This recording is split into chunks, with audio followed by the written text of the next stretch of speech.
मध्य प्रदेश के भोपाल में और वहां के एम्स में 22 नवंबर 2025 को 6 साल की एक मासूम बच्ची को एडमिट किया जाता है। उस मासूम बच्ची का जब डॉक्टरों की एक टीम उसके पास जाती है और इसका इलाज करती है, तो वो टीम हक्की बक्की रह जाती है, क्योंकि उस लड़की के शरीर पर ऐसे ऐसे जख्म थे जिन्हें देखकर डॉक्टर अपने आप में चौंक जाते हैं। खासतौर पर उसके प्राइवेट पार्ट पर ऐसे जख्म थे। डॉक्टरों ने उन जख्मों को देखकर बोला कि इसके ट्रीटमेंट में कम से कम 6 महीने का वक्त लगेगा।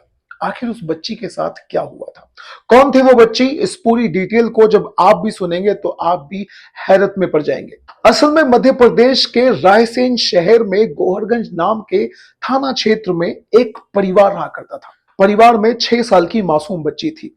असल में उसका जो नाम था, उसके माता पिता का नाम था, उनकी प्राइवेसी की वजह से वो मैं आपको नहीं बता सकता। परिवार बड़े आराम से अपना जीवन जी रहा था। हालांकि उनके पास बहुत ज्यादा पैसे नहीं थे, बहुत अच्छा काम भी नहीं था, लेकिन उसके बावजूद भी अपने जीवन को बहुत अच्छे तरीके से जी रहे थे। हर रोज की तरह 21 नवंबर की शाम को भी वो 6 साल की बच्ची अपने घर के बाहर कुछ छोटे छोटे बच्चों के साथ खेल रही थी। उस बच्ची को देखकर उसके माता पिता बहुत ज्यादा खुश हुआ करते थे। माँ तो बहुत खुश हुआ करती थी, क्योंकि वो उसकी इकलौती बच्ची जो थी। लेकिन उस दिन खेलते खेलते जब सोने का समय होता है, बच्ची का पिता उस बच्ची को लेने के लिए घर से बाहर जाता है। उसका नाम लेकर उसको आवाज देता है कि बेटा आ जाओ, अब सोने का वक्त हो गया, सोते हैं। लेकिन वो बच्ची नहीं बोलती।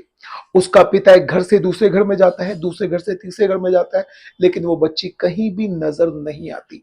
अब उसे चिंता होने लगती है। अब वो अपनी बच्ची को जोर जोर से चिल्ला चिल्ला कर अकेले ही ढूंढना शुरू करता है। इस व्यक्ति को देखकर इसके साथ में आजू बाजू के पड़ोसी भी मिल जाते हैं, और ये सारे पड़ोसी मिलकर कई सारे बच्चों से बातचीत करते हैं। बच्चों से बातचीत करके उस बच्ची को जंगल की तरफ ढूंढने के लिए चल देते हैं। जैसे ही वो जंगल की तरफ जाते हैं, थोड़ा सा अंधेरे में जाने के बाद वो देखते हैं कि उन्हें किसी छोटे बच्चे के रोने की आवाज आ रही थी। उस बच्चे के रोने की आवाज को सुनकर उसके पिता ने अपनी बच्ची की आवाज को पहचान लिया, और उसके पिता को पता चल गया कि ये उसी की बच्ची है।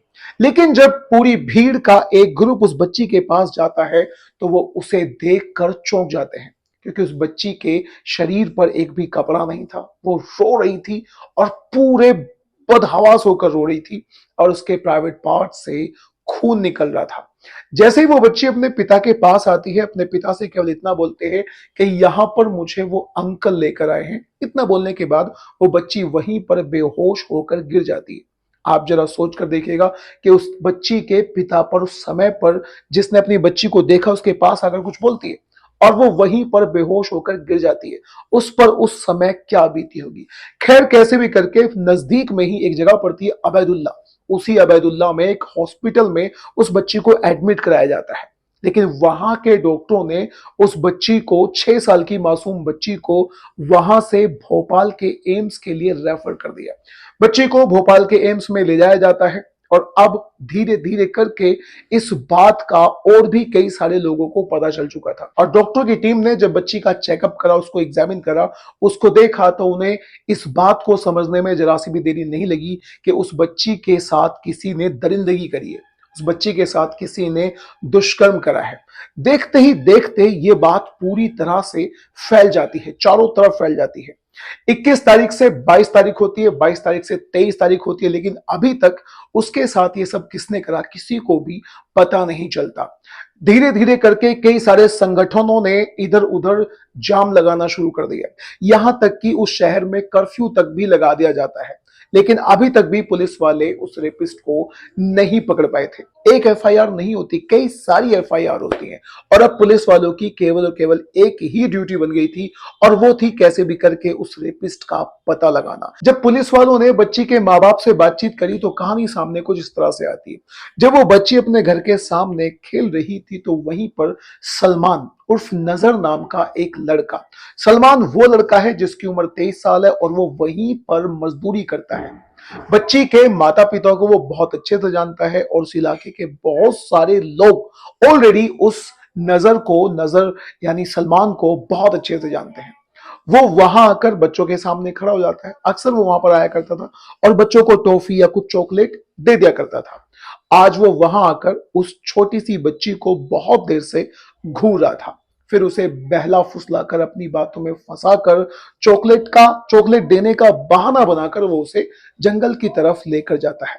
जब वो उसे हल्का सा अंधेरे की तरफ लेकर जाता है तो वो बच्ची रोने लगती है। वो उसके मुंह पर हाथ रखता है, उसे आगे लेकर जाता है और उसके साथ ऐसा कुकर्म करता है जिसकी वजह से आज भोपाल में और रायसेन में चारों तरफ कर्फ्यू लगा हुआ है। बच्ची का रेप करने के बाद अब ये वहां से भाग जाता है, जंगलों में छुपता है, अपने फोन को ऑफ कर लेता है और कैसे भी कर कर अपनी जान बचाता हुआ घूम ही रहा था। घूमते घूमते भोपाल के गांधीनगर में पहुंच जाता है और वहां जाकर सिगरेट पीता है। यानी ये अपने सारे काम कर रहा था। रेप करने के बाद सबसे पहले एक दुकान पर जाता है, वहां जाकर एक सिगरेट पीता है और फिर अपने फोन को ऑफ कर देता है। फिर ये भोपाल के गांधीनगर में जाकर एक जगह पर कुछ लोगों से एक रूम मांगता है। यानी कहीं ना कहीं इसके दिमाग में बात ये चल रही थी कि वहां जाकर वो आराम से छुप जाएगा।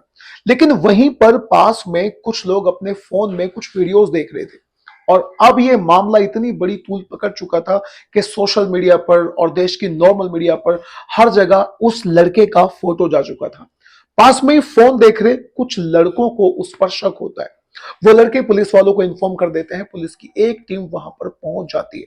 पुलिस की जब टीम वहां पहुंचती है तो उसको दबोच लेती है और अपने साथ उसे ले जाती है। लेकिन पुलिस की गिरफ्त से वो भागकर बचने की कोशिश कर रहा था, इसीलिए पुलिस को उसका हाफ एनकाउंटर करना पड़ा, यानी उसके पैर में गोली मारनी पड़ी।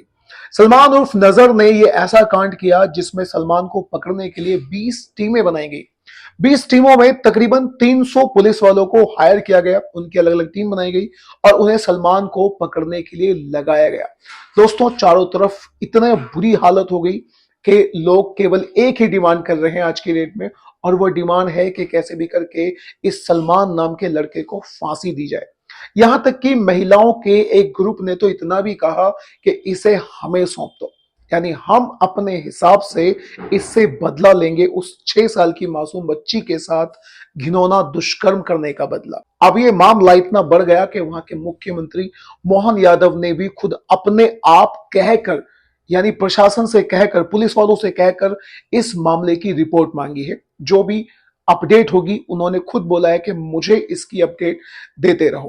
प्रदर्शनकारियों ने, यानी वहां पे जो लोग प्रदर्शन कर रहे थे, उन्होंने वहां के एसपी तक पे भी कार्रवाई की मांग उठाई है। अब दोस्तों, इस तरह के केसेस के बारे में आपकी क्या राय है? सलमान को किस तरह का पनिशमेंट मिलना चाहिए? आप जो कुछ भी कहना चाहते हैं अपनी राय कमेंट बॉक्स में जरूर जरूर बताइएगा।